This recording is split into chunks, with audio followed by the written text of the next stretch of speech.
ሰላም ጤና ይስጥልን የተከበራችሁ ውድ ኢትዮጵያውያን ሁላችሁም በያላችሁበት ሰላምና ጤና እየተመኘን ለሰዓቱ የተመረጡ አጫጭር መረጃዎችን ይዘን ተመልሰናል።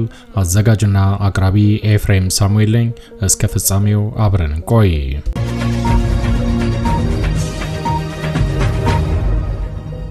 ክቡራን አድማጮች እንደተለመደው ይሄ መረጃ ለፍትህ ለዲሞክራሲ ለእኩልነት ለሚታገሉ ንጹሃን ወገኖቻችን በአጠቃላይ ድምጽ ለመሆን ስለሚረዳ ወዳጆቼ ላይክ በማድረግ እንድትጀምሩ ስል በትህትና ለማስታወስ እወዳለሁ።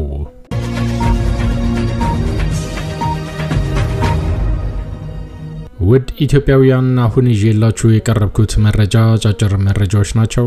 የመጀመሪያው መረጃ በአማራ ክልል ሰሞኑን ተጠናክሮ የቀጠለው የፋኖ ጠንካራ እርምጃ ዛሬም በተለያዩ ግንባሮች ላይ ተጠናክሮ እንደቀጠለ ከአራቱም አቅጣጫ የደረሰን መረጃ ይፋ አድርጓል።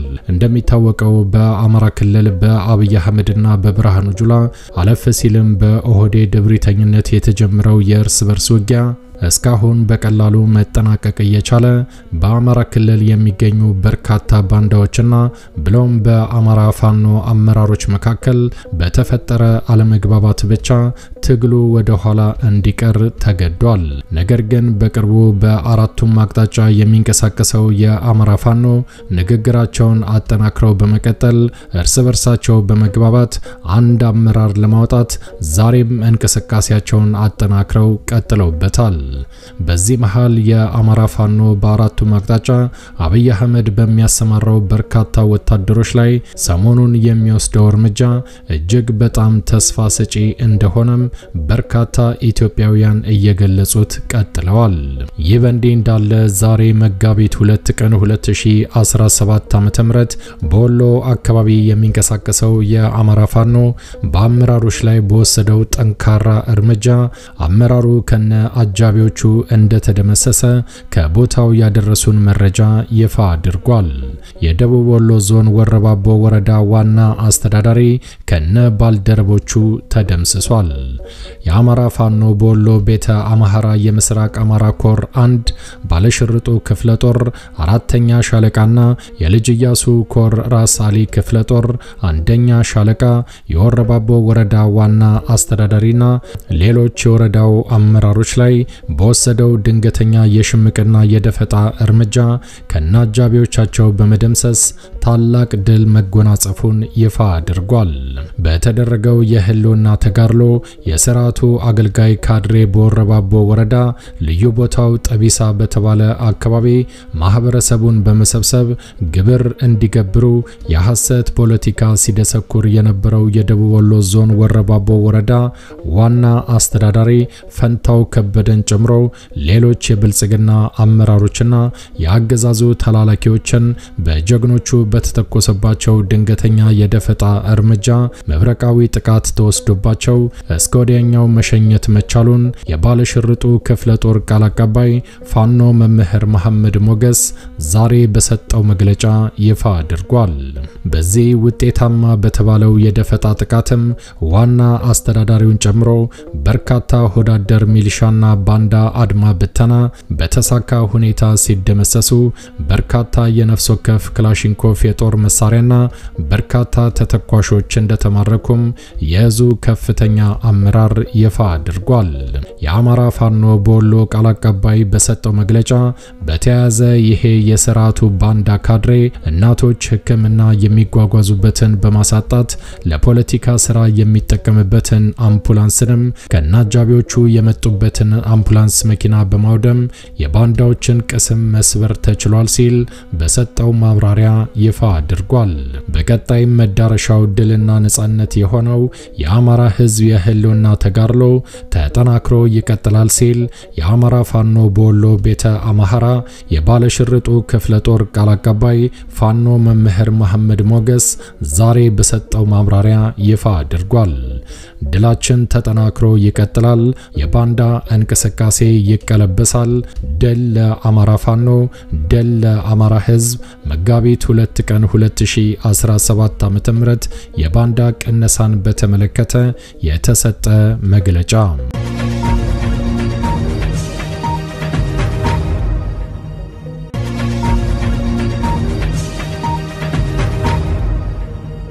ውድ ኢትዮጵያውያን ወደሚቀጥለው መረጃ ሳልፍ ደግሞ በጎጃም አካባቢ የሚንቀሳቀሰው በአርበኛ ፋኖ ዘመነ ካሴ የሚመራው የአማራ ፋኖ በጎጃም ዛሬ ለአምስተኛ ቀን በቀጠለው ጠንካራ ውጊያ በተለያዩ ግንባሮች ላይ ድል ማስመዝገባቸውን ቀጥለውበታል። ዛሬ መጋቢት 2 ቀን 2017 ዓ.ም አናብስቶቹ ስናስ አባጅሜ ብርጌድ ጠላትን ሲያርበደብዱት ውለዋልም ተብሏል።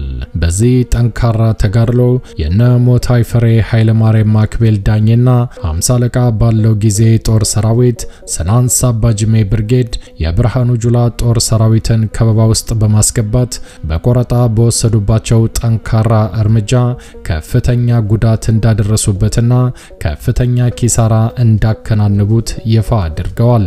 መጋቢት 2 ቀን 2017 ዓ.ም የአገዛዙ ጦር በማን አለብኝነት በአካባቢው የሚገኘውን የማሰቡን ዛፍ ለመመንጠር በከተማው ጫፍ ሲንቀሳቀስ እንደነበርና ጀግኖቹ በቆረጣ ገብተው አይቀጡ ቅጣት እንደቀጡት ነው የዙ ከፍተኛ አመራር ያረጋገጠው።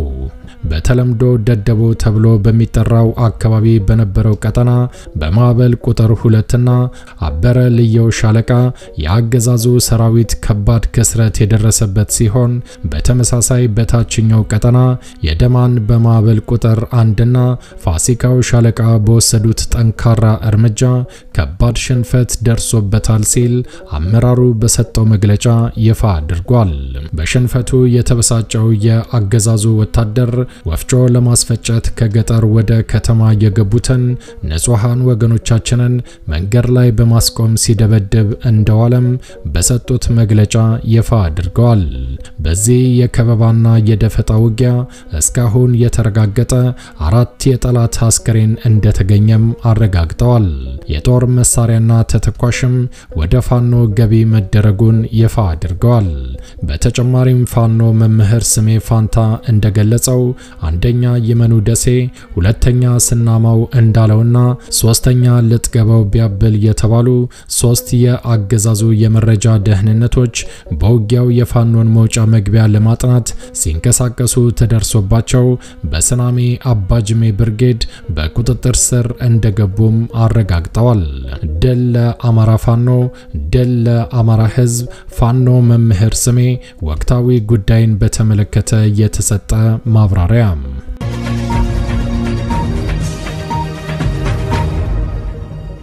ውድ ኢትዮጵያውያን ወደሚቀጥለው መረጃ ሳልፍ ደግሞ በሌላ አቅጣጫ የአማራ ፋኖ በወሰደው ጠንካራ እርምጃ አንድ አመራር እንደተሸኘም ይፋ ተደርጓል። የመራሃቤቴ ወረዳ አገሬት ቁማምባ ቀበሌ ሊቀመንበር አቶ ገለታው ደለለኝ እንደተሸኙ ይፋ ተደርጓል። የገምሹ በየነ መንገድ ስራ ማህበር በመራሃቤቴ አውራጃና አካባቢው ከመንገዶች ባለስልጣን ለመስራት ውል መፈጸሙ ይታወቃል። ስለሆነም መንገድ መስራቱን አቋርጦ ከአገዛዙ ተደራድሮ ንብረቱን በአገዛዙ ሰራዊት አስጠብቆ ከመራሃቤቴ ወደ ለሚ ጀማን አቋርጦ በሄደ በት ሰዓትም ልዩ ጥናት ክትትል በማድረግ ኮኮብ መስክ የተባለ ቀበሌ ላይ ድንገት የናደው ክፍለ ጦር ተወርዋሪ ኃይል እሳተ ገሞራ ሻለቃ ከአገዛዙ ሰራዊት አንድ ፓትሮልና አንድ ገምሹ በየነ መንገድ ስራ ላይ በኮንትራት የሚሰራ የግል መኪና ተማርኮ የግል መኪናው ከነሹፌሩ ሲለቀቅ በድርጊቱ የማይመለስ ቁጭትና እልህ ውስጥ የገባው የአገዛዙ ወታደር እሳተ ገሞራ ሻለቃን ተከታትሎ ጀማ በረሃ በመውረድ በርሲና አምባገነን ወንዝ ላይ እልህ አስጨራሽ ውጊያ ሲያደርግ ሞታይ ፍሬው የናደው ክፍለ ጦር ተወርዋሪ ኃይል እሳተ ገሞራ ሻለቃና ከናደው ክፍለ ጦር መቅደላ ብርጌድ ልዩ ኦፕሬሽን የተወጣጣ ሰራዊት በጋራ ከወንዙ የገባውን የብርሃኑ ጁላ ወታደር በርካቶቹን እስከ ወዲያኛው የሸኙ ሲሆን የቆጡን አውርድ ብላ የብብቷን ጣለች የሚለውን አነጋገር እየተናገሩ ሞት አይፈሪዎቹ ከፍተኛ ድል ተቀናጅተዋልም ብለዋል። በተመሳሳይ በሌላ ዜና የአማራ ሕዝብ የሞት አዋጅ ከታወጀበት ዕለት ጀምሮ ጦርነቱን በመመከት የሥርዓቱን መዋቅር በማፈራረስ ከአማራ ሕዝብ አብራክ የወጣው ፋኖ በተቆጣጠረባቸው ቦታዎች ሁሉ ጠንካራ ስርዓት እየዘረጋ መሆኑ ይታወቃል። ይሁን እንጂ የትሮይ ፈረሶቹ የመርሐቤቴ ወረዳ የብልጽግና አጋፋሪዎች ፋኖ በሚያስተዳድረው አገሪቱ ቁማምባ ቀበሌ ከከተማው 4 ኪሎ ሜትር ቅርብ ርቀት ላይ በከባድ መሳሪያም ቢሆን ሽፋን እየሰጠን እናስተዳድረዋለን ብለው ከዚህ በፊት በመረጃ አገዛዙን ሲያገለግለው የነበረውን ገለታው ደለለኝ የተባለን ግለሰብ ቀበሌ አስተዳዳሪ አድርገው በመሾም ተሿሚው በተሾመ ማግስትም ላይመለስ በናደው ክፍለ ጦር አናብስቶች በተወሰደበት ድንገተኛ እርምጃ እስከ ወዲያኛው ተሸኝቷል ሲል እዙ በሰጠው መግለጫ ይፋ አድርጓል። ይህ በእንዲህ እንዳለ ቀጣይም በአማራ የህልውና ጦርነት ላይ የሚሳለቅ እንዲሁም የአማራ ህዝብን ከምድረገጽ መጥፋት አለበት ብሎ ካወጀ ፋሽስታዊ ስርዓት ጋር ተሰልፎ በማገልገል ላይ የሚሆን ለማገልገል በቋመጠ የትኛውም ባንዳ ላይ ክፍለ ጦራችን የማያዳግም እርምጃ እንደሚወስድም በከፍተኛ ሁኔታ እናስጠነቅቃለን ብለዋል። ክብር ለተሰዉ ሰማዕታት፣ ድላችን በተባበረ ክንዳችን። ሸዋ አማራ ኢትዮጵያ መጋቢት 2 ቀን 2017 ዓ.ም ከአማራ ፋኖ በሸዋ የናደው ክፍለ ጦር የሚዲያና ኮሙኒኬሽን ክፍል ዛሬ የተሰጠ መግለጫ።